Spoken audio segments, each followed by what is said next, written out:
One night I went to sleep, and at 3:45 in the morning I woke up, and I said, "This is the next book." Okay. And I got up. You dreamed it. I dreamed 80% of what's in that book. Really? In my dream, and I actually got up and wrote 2 pages of notes, 2 full pages of notes about this dream. It was that vivid, and I said, "This has got to be it." And so it only took me.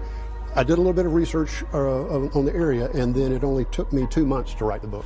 2 months. 2 months. From start to finish. From the dream to From finish. October to February being published. Damn, killer. You better be careful. Summer Wells was 5 years old in 2021 when she was reported missing in Rogersville, Tennessee. But something unsettling sits beneath the Summer Wells case, and everyone who has spent enough nights tracing that timeline knows it. It's the cluster of deaths, expected, unexpected, explained, unexplained, that seemed to gather like moths around a flame once Summer vanished.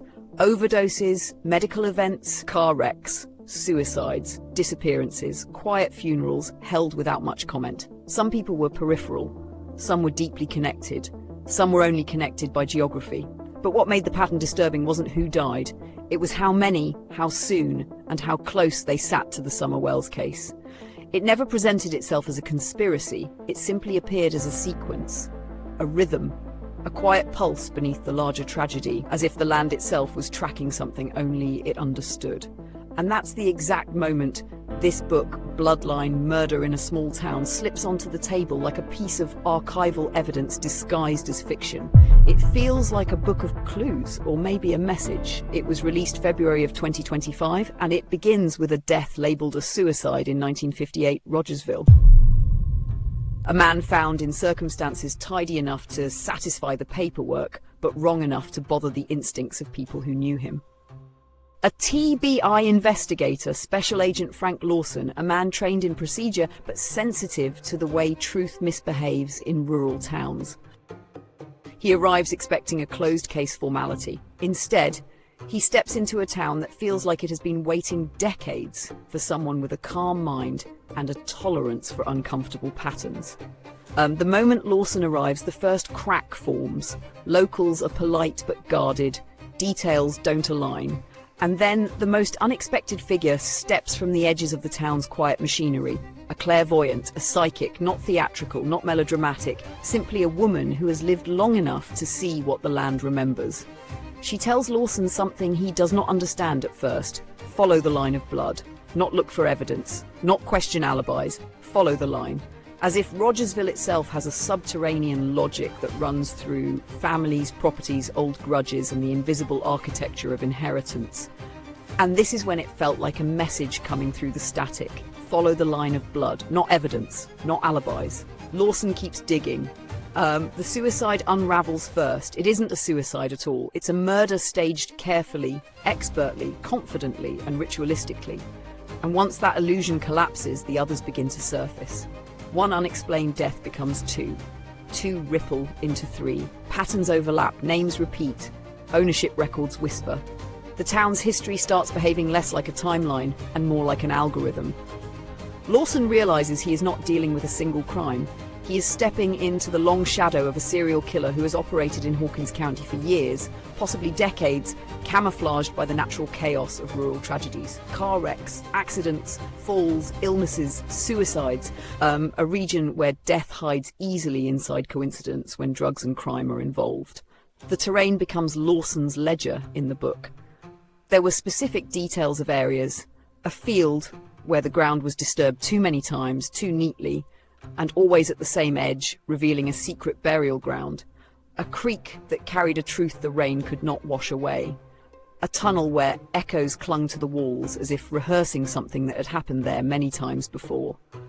A well that had been capped, but not before it served a purpose its builder never intended.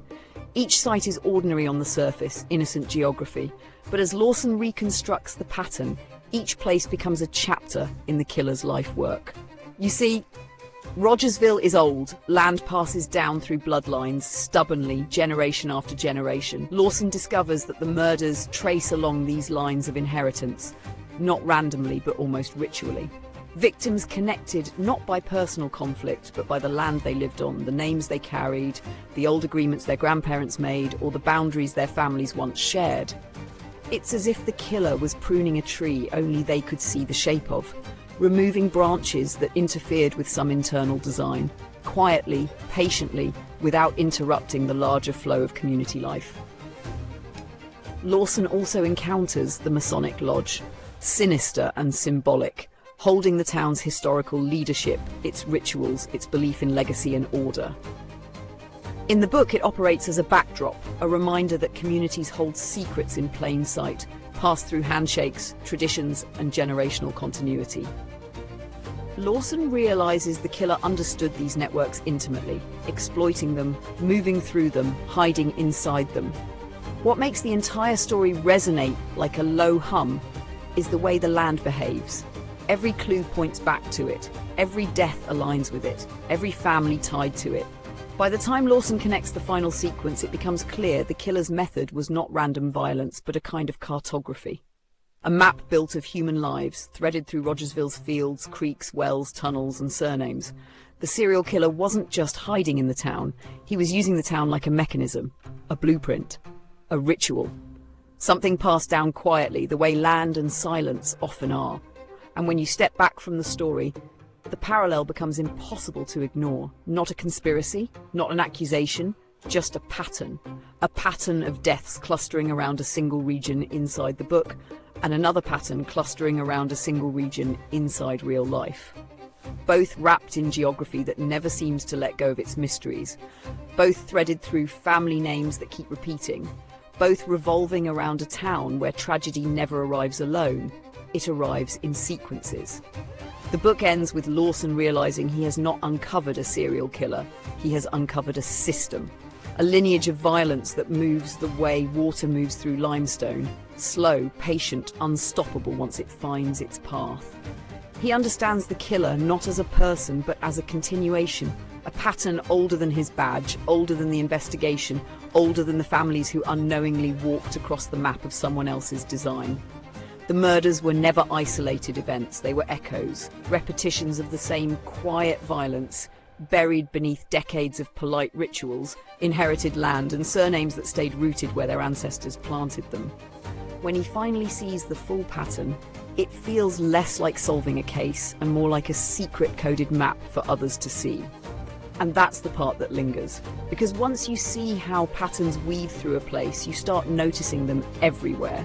Not as conspiracies, not as accusations, just as shapes in the way tragedies cluster, shapes in how certain hollows always seem to draw the same kind of suffering, shapes in how names repeat, how land holds onto the same families, how silence becomes generational, shapes in how people connected to a single event seem to slip away one by one, like pieces being removed from a board no one admits exists. I don't want to give the whole story away, but kind of give us a synopsis. I mentioned a little bit there. Set in 1958, Hawkins County, Rogersville area. Kind of flesh that out for us a little bit. Tell us more about it. Okay, it's murder mystery where a special agent from the Tennessee Bureau of Investigation from Nashville is brought in to look at a suspicious suicide. And as they look into it, they determine it was murder. And they determined that a serial killer has been operating in the area for 2 years. Wow. So it takes you on a fun ride, a lot of ups and downs. You'll cry in a little spot, you'll laugh in a few spots, and it'll take you through some twists and turns you don't expect. Now, folks that have lived around here for a while and know Rogersville and Hawkins County, are they going to recognize some of the settings and the scenes in this? Absolutely. We use some of the people that were actually lived at that time as supporting characters. And a very unusual twist is there was a clairvoyant that lived in the area by the name of Mary Frances Whitaker. Okay. And so we rolled her into the story as well, where she gives the special agent a little bit of information to help guide him. And so it's kind of intriguing in that point too. The trail kind of winds and bends on this one. It really is a mystery until it is. It gets solved. At the very end, you will be amazed at how it turns up. They're going to be sorry they were ever born. Who? All of them. Try to kill me, but I never die. I'm aiming cannons that they don't till I'm in the sky. And I ain't stopping on the mission till it's realized. And rappers claiming that they real, spitting real lies. And now I'm back up in the premises. Top of Mount Zion, sending prayers to my nemesis. Start the gang blowing, we gon' call that Sega Genesis. And kamikaze to them demons if they walk the premises. Now I'm back in my bag. Reminiscing, I was wishing I was back in the bag. Or be packing the Mac at the back of the Acura bag. Now I'm stacking them, dragging them to my immaculate dad. Whoa! The spirit got me going Hercules. Head locking on the game till it hurt to breathe. I rock nations for the rock with an urgency. I ain't the next Jay-Z, I'm the first of me. And so district be the dynasty. So tell the major labels I don't got no time for thee lies that they sell. It's all the rodeo. They offer me that molio for stealing my portfolio. On every song in my catalog, building generation wealth till I'm in the morgue.